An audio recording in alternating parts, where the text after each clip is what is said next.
दुसरी माळ. नवरात्रीच्या दुसऱ्या दिवशी हिरवा रंग परिधान केला जातो. हिरवा रंग हा निसर्गाचं प्रतीक मानला जातो. नवरात्रीच्या दुसऱ्या दिवशी देवी ब्रह्मचारिणीची पूजा केली जाते. ब्रह्म अर्थात तपस्या आणि चारिणी याचा अर्थ आचरणात आणणारी. म्हणूनच अखिल खराडी चंदननगर शारदीय नवरात्र उत्सव 2024 निमित्त नवरात्रीच्या दुसऱ्या दिवसाचं औचित्य साधून शुक्रवार दिनांक 4 ऑक्टोबर 2024 रोजी हरिभक्तपरायण साध्वी सोनाली दिदी करपे यांच्या कीर्तनाचं आयोजन करण्यात आलं.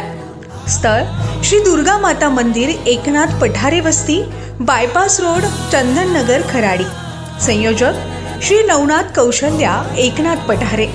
स्वागतोत्सुक सौ पूजा नवनाथ पठारे. मंगल भवन अमंगल हारी शुभ